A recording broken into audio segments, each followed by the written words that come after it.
Hi everyone, it's Derek here from ADUMED. Welcome to today's case study video based on cholesterol and lipid modification.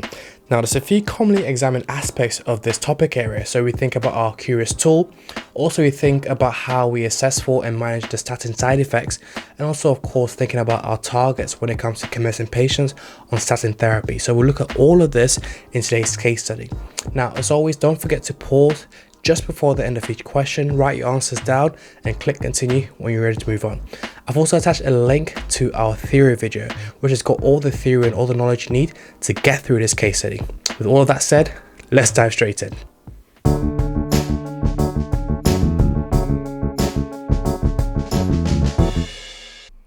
Beryl is an 82-year-old female with a background of peripheral vascular disease and type 2 diabetes. She's had some recent routine blood tests and presents to you for a review due to an elevated lipid profile. So, question 1. Thinking about the QRISK tool, which aspect of Beryl's history means that we want to use the QRISK? So, some examples of conditions in which the QRISK doesn't apply include our patients over 84, CKD patients with an eGFR of less than 60, our type 1 diabetics, those with established cardiovascular disease, and those with peripheral vascular disease. So, the answer to this question will be a history of peripheral vascular disease. Moving on to our next question, question 2. So, you discussed statins with Beryl. She has a history of generalized muscular aches. What would you do prior to commencing her on the statin? So before starting any patient on a statin, you also want to find out if they've had any previous generalized muscular aches, either with or without a previous statin. If they have had these symptoms, then it's important to arrange a blood test for a creatine kinase. If this comes back and is 5 times or more the upper limit of normal, then you'd want to repeat the blood test again in a week's time.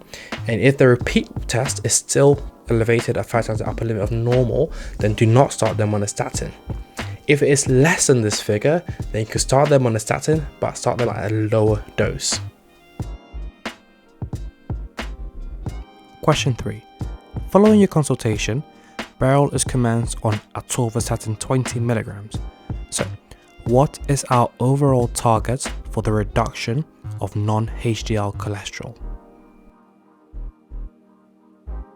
So basically, when we commence a statin, and we think about the non-HDL cholesterol, our overall aim is for a 40% reduction in non-HDL cholesterol after 3 months in patients that are on atorvastatin 20 mg and more.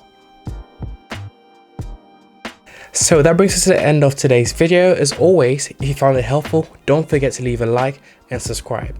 Now your exam is all about applying your knowledge in a practical way. So I've attached a link to our case study playlist, which has got case studies similar to today's that will help to build up on all of these skills. Until the next time, I'll see you soon.